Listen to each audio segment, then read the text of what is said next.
50년 동안 아무에게도 말하지 못했습니다. 1969년 경상북도의 어느 산골 마을입니다. 이곳은 가부장제가 공기처럼 스며든 곳이었지요. 남자는 밖에서 일하고 여자는 집을 지킵니다. 아이들은 어른의 말에 절대 복종해야 했습니다. 지연이 오네. 참 얌전하게 생겼어. 14살 지연이는 이 마을에서 자랐습니다. 겉으로 보기엔 평범한 학생이었지요. 마을 사람들은 그녀의 집을 모범 가정이라 불렀습니다. 다녀왔습니다. 하지만 그 문 안쪽은 달랐습니다. 지연이가 집에 들어서면 공기가 무거워졌지요. 침묵이 복도를 채웠습니다. 아버지는 마을에서 존경받는 사람이었지만 집안에서는 달랐습니다. 그의 침묵은 허락이기도 했고 폭력이기도 했습니다. 지연아, 물 좀 따라줘. 오빠 지우는 22이었습니다. 마을 사람들은 그를 효자라고 불렀지요. 부모님을 잘 모시고 동생을 돌보는 착한 아들. 그것이 마을이 본 오빠의 모습이었습니다. 지연이 너는 설거지 마치고 방 정리해라. 네, 지연이는 항상 마지막에 말했습니다. 아니, 말할 기회가 주어지지 않았지요. 그녀는 고개를 숙인 채 밥을 떠먹었습니다. 손은 미세하게 떨렸습니다. 밤이 오면 모든 것이 달라졌습니다. 오빠는 여동생의 방문을 열었지요. 처음엔 말없이, 그 다음엔 명령으로. 문 좀 열어봐. 오빠 말 안 들을 거야? 오빠, 제발. 조용히 해. 아버지 깨시면 너만 혼나. 지연이는 소리내어 울 수도 없었습니다. 그녀는 알고 있었습니다. 이 집에서 자신의 말은 거짓이 될 거라는 걸. 오빠의 말은 진실이 되고 자신의 외침은 망상이 될 거라는 걸. 그래서 그녀는 참았습니다. 아침이 오면 모든 것이 일상으로 돌아왔습니다. 아버지는 신문을 펼치고 오빠는 웃으며 밥을 먹었지요. 아무 일도 없었다는 듯이. 지연아, 밥 더 먹어. 얼굴이 왜 그리 창백하냐? 지연이는 대답하지 않았습니다. 대답할 힘이 없었지요. 학교에서도 그녀는 말이 없었습니다. 친구들이 다가와도 고개만 끄덕였지요. 말하면 자신이 이상한 사람이 될 거라는 걸 알았습니다. 가족 문제는 집안에서 해결하는 것. 그것이 이 마을의 규칙이었으니까요. 지연이는 처음엔 공포에 떨었습니다. 그 다음엔 분노가 끌어올랐지요. 하지만 시간이 지나자 다른 감정이 찾아왔습니다. 그것은 바로 결심이었습니다. 나는 이곳을 떠날 거야. 14살 소녀의 가슴 속에 씨앗 하나가 심어졌습니다. 그것은 탈출이라는 이름의 씨앗이었지요. 아직 어떻게, 언제, 어디로 갈지는 몰랐습니다. 하지만 그녀는 알고 있었습니다. 이 집은 안전하지 않다는 것을. 지연아, 잠깐만. 이거 집에 가져가렴. 감사합니다. 박 아주머니는 재분소를 운영하는 마을 사람이었습니다. 그녀는 말없이 밀가루 봉지를 건넸지요. 하지만 그 안에는 밀가루만 들어있지 않았습니다. 지연이는 몰랐습니다. 이 작은 손길이 그녀의 미래를 바꿀 거라는 것을. 언제든 힘들면 이리 오렴. 그날 지연이는 처음으로 느꼈습니다. 이 세상 어딘가엔 자신을 보는 눈이 있다는 것을. 침묵 속에서도 손을 내미는 사람이 있다는 것을. 지연이는 매일 밤 돈을 세었습니다. 조금씩, 아주 조금씩 모았지요. 그녀는 알고 있었습니다. 자신을 구할 사람은 결국 자기 자신뿐이라는 것을. 1969년 가을이 저물어 갔습니다. 하지만 한 소녀의 마음속엔 봄이 움트고 있었지요. 저 별빛처럼 멀리 있지만 분명히 존재하는 곳. 언젠가 자신도 그곳에 닿을 수 있을 거라고. 그렇게 지연이는 믿기 시작했습니다. 가족은 안전하다는 거짓말. 그 거짓 속에서 한 소녀가 진실을 찾기 시작했습니다. 겨울이 지나고 봄이 왔습니다. 하지만 지연이에게 봄은 오지 않았지요. 14살 소녀의 몸에 변화가 찾아왔습니다. 그녀는 알고 있었습니다. 무엇이 자라고 있는지. 공포가 현실이 되었습니다. 숨길 수 없는 진실이 그녀의 뱃속에서 자라고 있었지요. 지연이는 매일 아침 거울을 보며 떨었습니다. 언제까지 숨길 수 있을까? 언제 들킬까? 지연아, 요새 많이 아픈 것 같은데 병원에 가봤니? 괜찮습니다. 그냥 감기예요. 지연이는 거짓말을 했습니다. 하지만 선생님의 눈빛은 의심으로 가득했지요. 시간이 흐를수록 진실은 드러날 수밖에 없었습니다. 지연아, 이리 와봐라. 너 지금 무슨 꼴이냐? 결국 그날이 왔습니다. 아버지는 딸의 배를 보았지요. 침묵이 흘렀습니다. 길고 무거운 침묵이. 누구 자식이냐? 어디 남자 새끼랑 놀아놨어? 아버지, 저는 말을 해, 당장! 지연이는 말할 수 없었습니다. 진실을 말하면 자신이 거짓말쟁이가 될 거라는 걸 알았지요. 오빠를 고발하면 가족이 무너질 거라는 걸, 그리고 무너진 가족의 책임은 자신에게 돌아올 거라는 걸. 죄송합니다. 죄송하다고? 이 집안 망신을. 아버지 진정하세요. 제가 알아볼게요. 오빠가 나섰습니다. 마을의 효자가 동생을 보호하는 척했지요. 하지만 지연이는 알고 있었습니다. 그 손길이 무엇을 의미하는지. 누구 자식이라고 했어? 응? 오빠 자식이에요. 뭐? 지금 제정신이야? 오빠가 그랬잖아요. 미친년. 내가 나한테 유혹해놓고 이제 와서 누명을 씌우는 거야? 피해자가 가해자가 되는 순간이었습니다. 오빠는 동생을 미친 사람으로 만들었지요. 그리고 아버지는 아들을 믿었습니다. 소문은 빠르게 퍼졌습니다. 모범 가정의 딸이 남자를 만났대. 어디 건달하고 놀아났나 봐. 마을은 피해자를 비난하고 가해자를 동정했지요. 지연아, 이리 와봐라. 하지만 모두가 등을 돌린 건 아니었습니다. 박 아주머니는 지연이를 안쪽 방으로 데려갔지요. 그리고 조용히 물었습니다. 진짜 아버지가 누구야? 오빠요. 그럴 줄 알았다. 가만히 있어봐라. 박 아주머니는 움직이기 시작했습니다. 그녀는 서울에 있는 여성보호시설에 연락했지요.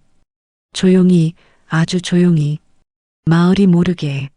지연아, 이거 받아. 정민 선생도 알고 있었습니다. 이 마을에서 진실은 묻힐 거라는 것을. 그래서 그녀는 탈출구를 열어주었지요. 서울에 갈 수 있는 곳이야. 아무한테도 말하면 안 돼. 선생님, 감사합니다. 지연이는 처음으로 깨달았습니다. 이 세상에 자신의 편이 있다는 것을, 침묵 속에서 손을 내미는 사람들이 있다는 것을. 하지만 모두가 행복한 결말은 아니었습니다. 마을에는 범인이 필요했지요. 누군가는 지연이의 아이 아버지가 되어야 했습니다. 저 청년이래. 지연이랑 만났다더라. 결백한 청년이 마을을 떠났습니다. 누명을 쓰고 떠밀리듯 떠났지요. 진실은 묻혔고 거짓이 진실이 되었습니다. 그것이 이 마을의 방식이었습니다. 지연이는 결심했습니다. 더 이상 이곳에 있을 수 없다는 것을, 아이를 지키려면 떠나야 한다는 것을, 그리고 익명의 손길이 하나 더 추가되었습니다. 윤 회장 부인이라는 후원자가 나타났지요. 그녀는 서울에 제과점 일자리를 준비해 주었습니다. 묻지도 따지지도 않고. 언제쯤 보낼 수 있을까요? 다음 달 보름. 달밤에 보내세요. 지연이는 매일 밤 준비했습니다. 조금씩, 아주 조금씩, 아무도 모르게 떠날 날만을 기다렸지요. 조금만 기다려. 우리 곧 여기서 나갈 거야. 1970년 봄이었습니다. 14살 소녀는 어머니가 될 준비를 하고 있었지요. 그리고 새로운 삶을 향한 첫걸음을 내딛기 직전이었습니다.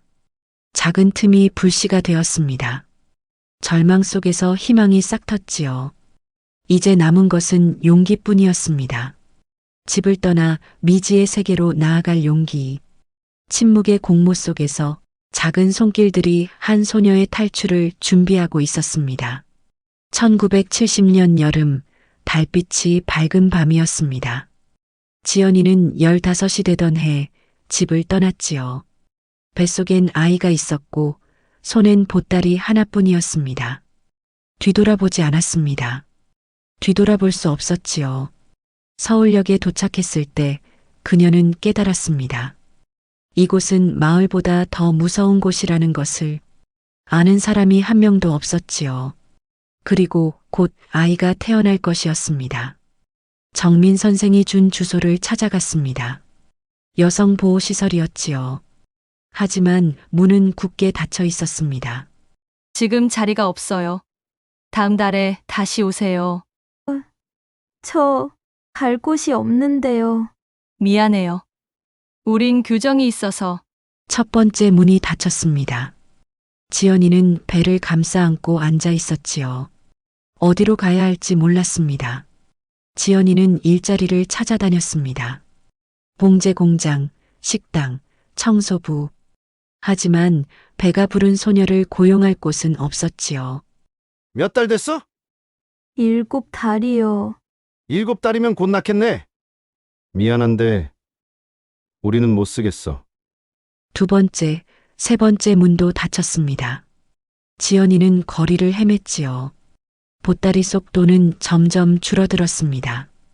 그리고 배는 점점 무거워졌습니다. 결국 쪽방 하나를 얻었습니다. 창문도 제대로 없는 방이었지요. 하지만 지붕이 있다는 것만으로도 감사했습니다.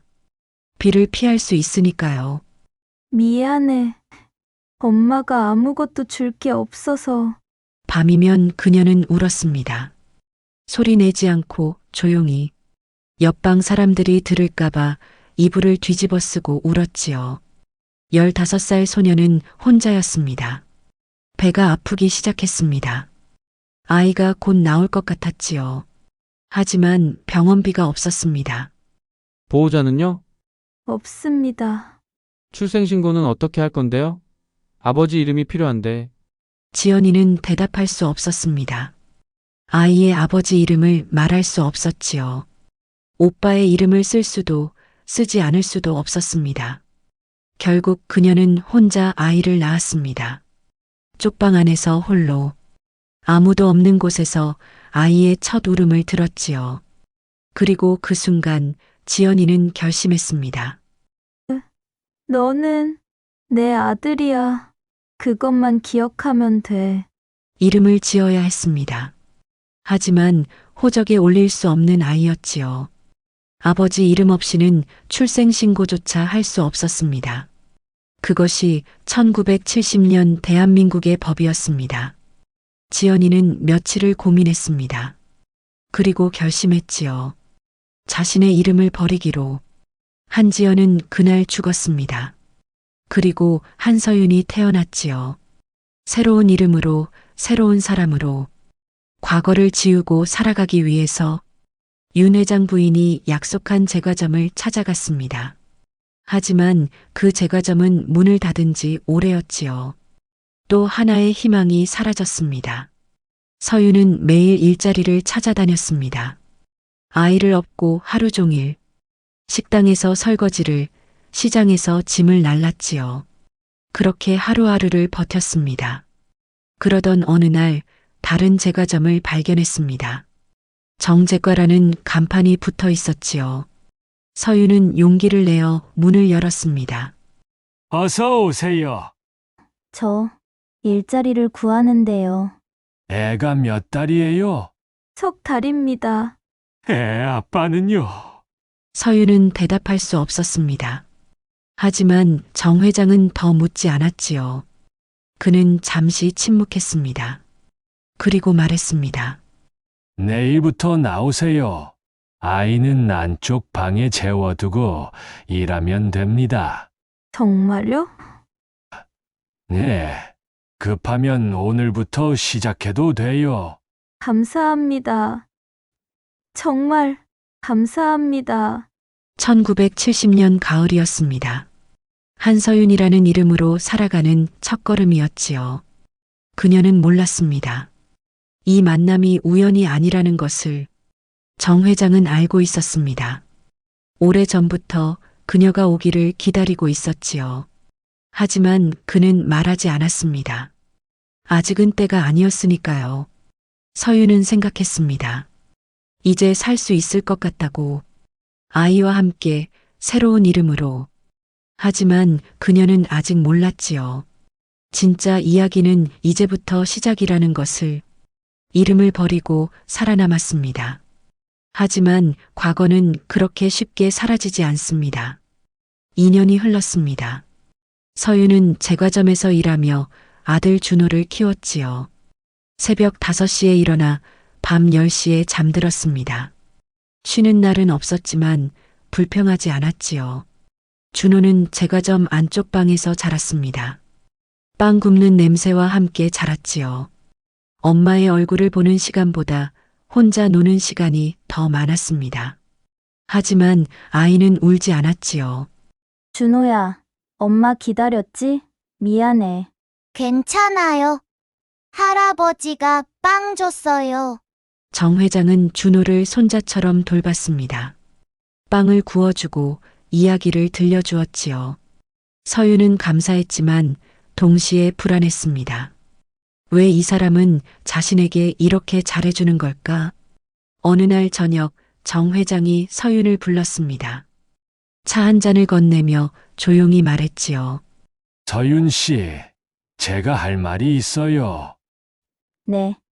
사실 나는 서윤 씨가 어디서 왔는지 알고 있었어요. 순간 서윤의 심장이 멎는 것 같았습니다. 과거가 따라온 것일까? 도망쳐야 하는 걸까? 무슨 말씀이세요? 경상북도 그 산골 마을, 서윤 씨가 떠나온 곳. 서윤은 말을 잃었습니다. 2년 동안 숨겨온 비밀이 드러나는 순간이었지요. 놀라지 마세요. 나는 적이 아니에요. 어떻게 아셨어요? 1960년대 후반 나는 군복무 중이었어요. 그 마을 근처에 주둔했었지요. 정 회장은 말을 이어갔습니다. 오래전 그 마을에서 들었던 소문들, 어린 소녀에게 일어나는 일들, 하지만 아무도 막지 않는 폭력. 나는 그때 아무것도 할 수 없었어요. 군인 신분으로는. 그는 제대 후에도 그 일을 잊을 수 없었습니다. 그래서 마을과 연락하는 사람들을 찾았지요. 박 아주머니, 정민 선생, 윤 회장 부인. 그들과 함께 작은 네트워크를 만들었습니다. 서윤 씨가 서울로 올 거라는 걸 알았어요. 그래서 기다렸지요. 윤 회장 부인이 말한 제과점이. 맞아요. 그게 바로 여기였어요. 하지만 주소를 잘못 적어줬나 봐요.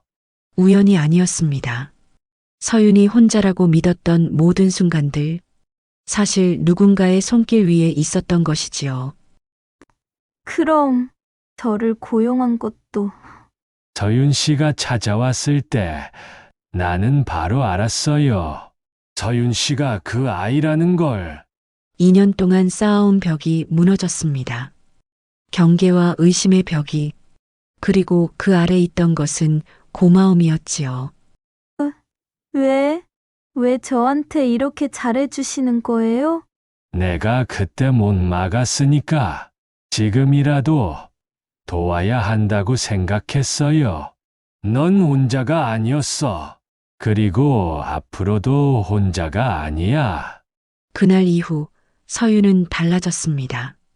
여전히 새벽부터 밤까지 일했지만 표정이 달랐지요. 누군가 자신을 지켜본다는 것, 그것만으로도 힘이 되었습니다. 이제 슬슬 가게 운영도 배워야지. 나도 늙어가니까. 제가요? 감당할 수 있을까요? 할 수 있어. 넌 이미 많은 걸 해냈잖아. 정 회장은 서윤에게 기술을 가르쳤습니다. 빵 만드는 법, 장부 정리, 재료 관리, 그리고 무엇보다 사람을 대하는 법을. 어머, 꼬마가 참 의젓하네. 감사합니다. 또 오세요. 준호도 자랐습니다. 빵집 아들로 밝고 건강하게. 서윤은 생각했지요. 이제 정말 살 수 있을 것 같다고. 회장님, 정말 감사합니다. 제가 어떻게 보답해야 할지. 보답. 네가 잘 사는 게 보답이야. 그리고 언젠가 준호에게도 말해줘. 진실을. 진실을요? 네가 얼마나 힘들게 그 아이를 지켰는지. 네가 얼마나 강한 사람인지. 서윤은 깨달았습니다. 진실은 숨기는 것이 아니라 언젠가 말해야 하는 것. 하지만 아직은 아니었지요. 준호가 더 자랄 때까지 5년이 흘렀습니다.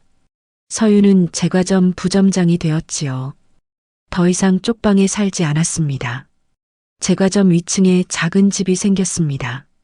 준호는 초등학교에 입학했습니다. 한준호라는 이름으로 당당하게. 아버지 이름 없이도 세상은 그를 받아들였지요. 서윤은 매일 밤 일기를 썼습니다. 준호에게 언젠가 보여줄 일기를. 엄마가 어떻게 너를 지켰는지, 우리를 도와준 사람들이 누구인지. 그녀는 이제 알았습니다. 자신이 혼자가 아니었다는 것을, 그리고 앞으로도 혼자가 아닐 거라는 것을. 진실의 문이 열렸고 그 안에는 따뜻함이 있었지요. 예비된 구원. 누군가는 이미 당신을 기다리고 있습니다. 2020년 가을입니다.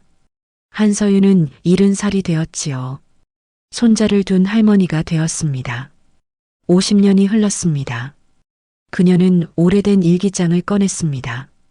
50년 전 준호에게 보여주려고 썼던 일기. 하지만 한 번도 보여주지 못한 일기였지요. 할머니, 그게 뭐예요? 할머니의 옛날 이야기란다. 서윤은 결심했습니다. 이제 말할 때가 되었다고. 50년 동안 숨겨온 진실을. 제 이름은 한서윤입니다. 하지만 태어났을 땐 한지연이었어요. 그녀는 말하기 시작했습니다. 1969년 그 산골 마을에서 일어난 일들을. 14살에 겪은 폭력을. 15세 혼자 낳은 아이를. 저는 제 오빠에게 폭력을 당했습니다. 그리고 그 아이를 낳았어요. 목소리는 떨렸지만 멈추지 않았습니다. 50년 동안 삼켜온 말들이 흘러나왔지요. 누구도 저를 믿어주지 않았어요. 하지만 몇몇 분들이 손을 내밀어 주셨죠. 그녀는 감사를 전했습니다. 이미 세상을 떠난 사람들에게. 박 아주머니, 정민 선생, 정 회장. 그들이 없었다면 자신도 아들도 살아남지 못했을 거라고. 진실은 썩지 않아요. 시간이 지나도 남아있죠. 영상을 찍는데 3시간이 걸렸습니다. 울고 쉬고 다시 말하기를 반복했지요. 그리고 마침내 업로드 버튼을 눌렀습니다. 2020년 10월 25일 한서윤의 고백이 세상에 공개되었습니다. 댓글이 달리기 시작했습니다. 응원과 위로의 메시지들. 그리고 그중 하나 익명의 댓글이 눈에 띄었지요. 서윤의 심장이 멎었습니다. 그 댓글의 주인을 알 수 있었지요. 준호였습니다. 준호야, 너였니? 엄마, 오래 기다리게 해서 미안해요. 아들은 알고 있었습니다. 중학생 때부터 짐작하고 있었지요. 엄마의 악몽, 아버지 이름이 없는 호적, 그리고 정 회장의 특별한 보살핌. 하지만 엄마가 평안하길 바라서 모른 척했어요. 준호는 20살 때 그 일기장을 발견했습니다. 모든 것을 읽었지요. 하지만 묻지 않았습니다. 엄마를 지키기 위해 거짓을 믿는 연기를 해왔던 것입니다. 왜 말하지 않았니? 엄마가 먼저 말할 때까지 기다리려고요. 그게 엄마에 대한 존중이라고 생각했어요. 그들은 만났습니다. 50년 만에 처음으로 진실을 마주하며 엄마, 미안해요. 혼자 견디게 해서. 아니야. 네가 있어서 엄마는 살 수 있었어. 침묵의 공모였습니다. 서로를 지키기 위한 조용한 약속. 엄마는 아들을 위해 침묵했고 아들은 엄마를 위해 침묵했지요. 엄마는 제 영웅이에요. 항상 그랬어요. 너도 엄마의 이유였어. 살아갈 이유. 2020년 가을 두 사람은 해방되었습니다. 진실이라는 무게에서 그리고 침묵이라는 감옥에서 서윤의 영상은 많은 사람들에게 닿았습니다. 비슷한 고통을 겪은 사람들이 댓글을 남겼지요. 당신 덕분에 용기를 얻었습니다. 저도 이제 말할 수 있을 것 같아요. 할머니는 정말 강한 사람이에요. 아니야. 할머니는 그냥 살고 싶었을 뿐이야. 그녀는 생각했습니다. 박 아주머니, 정민 선생, 정 회장. 그들이 지금 보고 있을까? 자신이 잘 살아냈다는 것을 서윤은 이제 알았습니다. 가족이란 피로만 만들어지지 않는다는 것을, 선택과 사랑으로도 만들어진다는 것을. 엄마, 건배해요. 엄마의 용기에, 아니, 우리 모두의 용기에. 피로 묶인 운명은 선택으로 다시 쓸 수 있습니다. 진실은 폭로만이 아니라 누군가를 지키는 방식으로도 전해집니다. 그리고 가족이라는 이름은 누군가에게 감옥일 수 있지만 다른 방식으로 다시 지을 수도 있습니다. 이제 괜찮아. 50년 전 14살 소녀가 별을 보며 꿈꿨던 것. 안전한 곳, 따뜻한 곳. 그곳에 마침내 도착했습니다. 그녀는 살아남았습니다. 그리고 사랑했습니다. 그리고 용서했습니다. 자기 자신을. 이제 그녀는 자유입니다. 진실은 썩지 않습니다. 그리고 생존자는 언제나 옳습니다.